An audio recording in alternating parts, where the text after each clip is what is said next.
Welcome, everyone, to Learning Resources for Our Community. I'm Jordan Jankus, and we have a special guest today. We have our friend from Mount Kisco's Youth Connection program, Cathy Hughes, and we're going to do something different today, which we hope that you'll enjoy. We're going to start a reading of a wonderful book called The Hobbit. Cathy, did you read The Hobbit when you were younger? I did, Jordan. I read The Hobbit when I was about, I'd say, 14 years old. And what kind of impression did it make on you? It tapped into my imagination, and what I remember was that all the colors and all the characters from the story left such an impression that when the movie came out years later, I could not wait to watch it. I was the first in line at the theaters. Sounds very similar to my son's impressions. Yes, he was such a fan of this.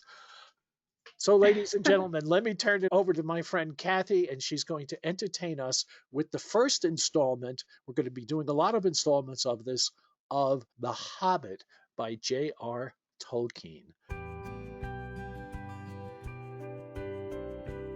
Chapter 1: An Unexpected Party. In a hole in the ground there lived a hobbit. Not a nasty, dirty, wet hole, filled with the ends of worms and an oozy smell, nor yet a dry, bare, sandy hole with nothing in it to sit down on or to eat. It was a hobbit hole, and that means comfort.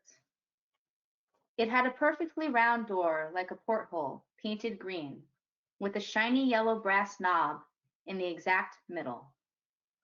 The door opened on to a tube-shaped hole like a tunnel, a very comfortable tunnel, without smoke, with paneled walls and floors, tiled and carpeted, provided with polished chairs and lots of pegs for hats and coats.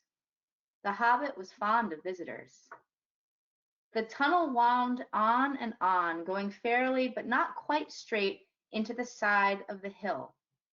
The hill, as all the people for many miles around called it. And many little round doors opened out of it, first on one side and then on another. No going upstairs for the hobbit.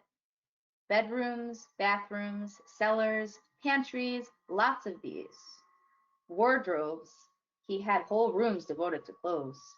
Kitchens, dining rooms, all were on the same floor, and indeed on the same passage. The best rooms were all on the left-hand side going in, for these were the only ones to have windows, deep-set round windows, looking over his garden and meadows beyond, sloping down to the river.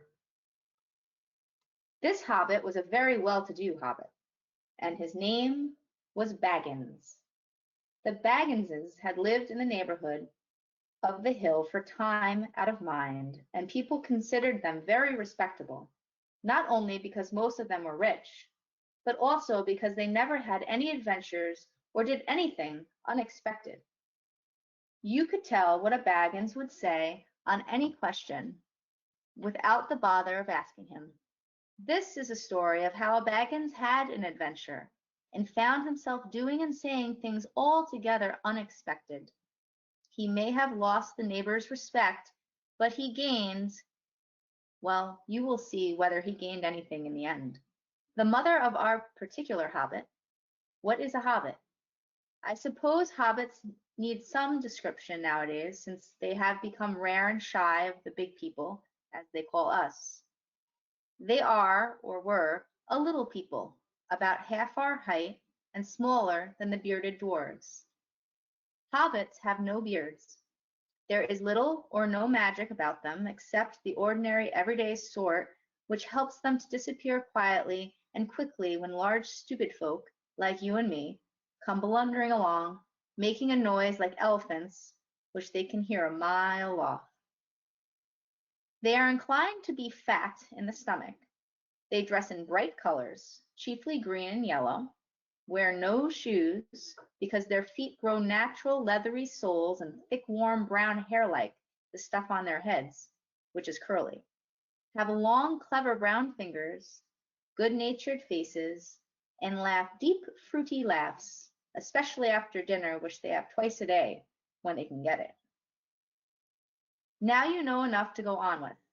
As I was saying, the mother of this hobbit, of Bilbo Baggins, that is, was the famous Belladonna Took, one of the three remarkable daughters of the old Took, head of the hobbits, who lived across the water, the small river that ran at the foot of the hill.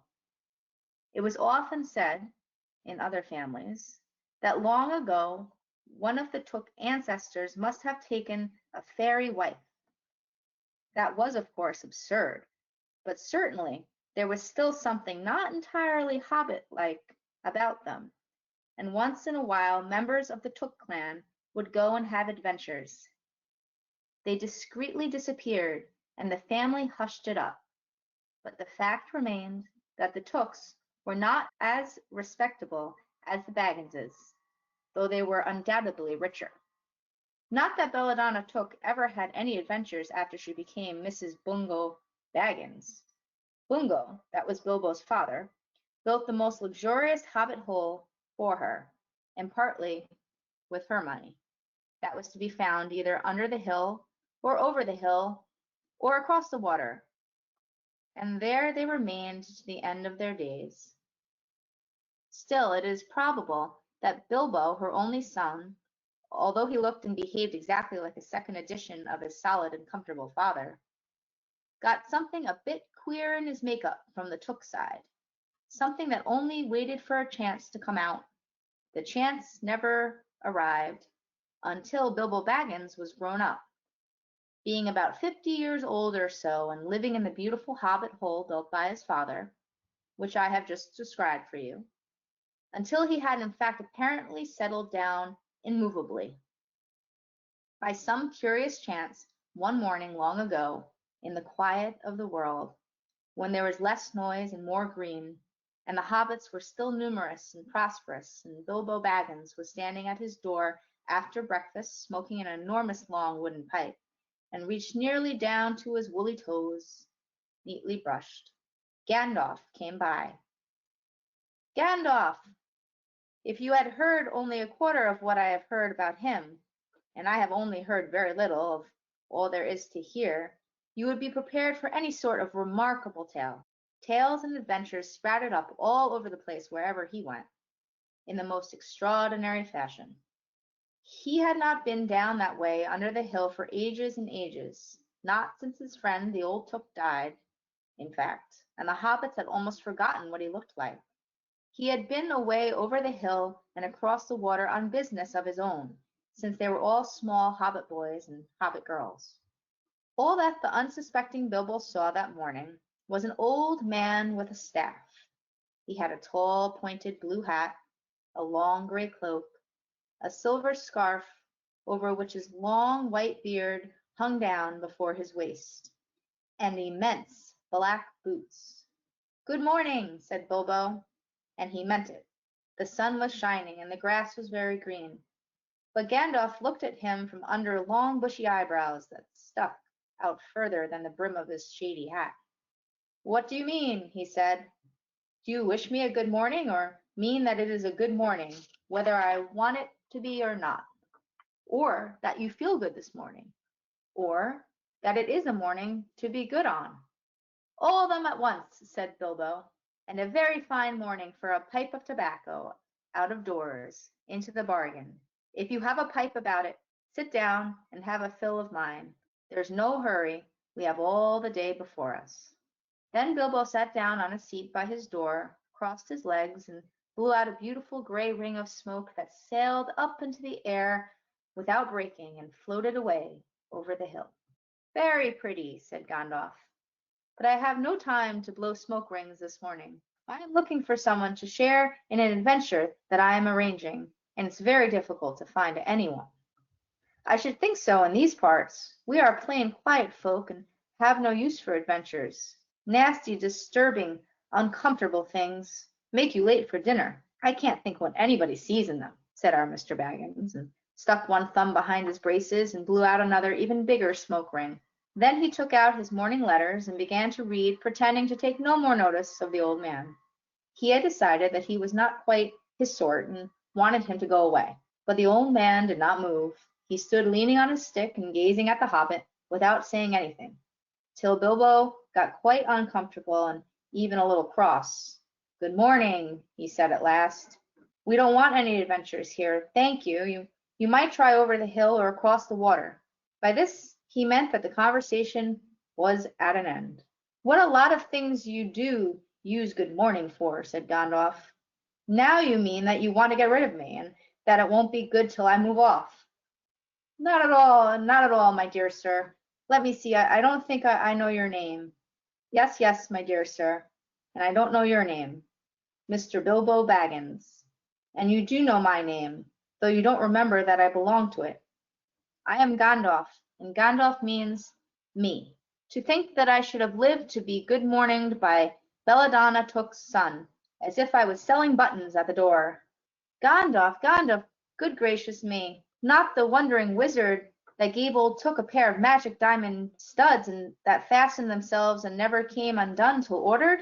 Not the fellow who used to tell such wonderful tales at parties about dragons and goblins and giants and the rescue of princesses and the unexpected luck of widows' sons? Not the man that used to make such particularly excellent fireworks? I remember those. Old Took used to have them on Midsummer's Eve. Splendid! They used to go up like great lilies and snapdragons and laburnums of fire and hang in the twilight all evening." You will notice already that Mr. Baggins was not quite so prosy as he liked to believe. Also that he was very fond of flowers. "Dear me," he went on, "not the Gandalf who was responsible for so many quiet lads and lasses going off into the blue for mad adventures, anything from climbing trees to visiting elves, or sailing in ships, sailing to other shores. Bless me, life used to be quiet I mean, you used to upset things badly in these parts once upon a time. I beg your pardon, but I had no idea you were still in business." "Well, where else should I be?" said the wizard. "All the same, I am pleased to find you remember something about me. You seem to remember my fireworks kindly, at any rate, and that is not without hope. Indeed, for your old grandfather Took's sake, and for the sake of poor Belladonna, I will give you what you asked for." "I beg your pardon? I haven't asked for anything." "Yes, you have, twice now. My pardon, I give it to you. In fact, I will go so far as to send you on this adventure, very amusing for me, very good for you, and profitable too, very likely, if you ever get over it." "Sorry, I don't want any adventures, thank you, not today. Good morning. But please come to tea any time you like. Why not tomorrow? Come tomorrow. Goodbye." With that, the hobbit turned and scuttled inside his round green door, and shut it as quickly as he dared, not to seem rude. Wizards, after all, are wizards.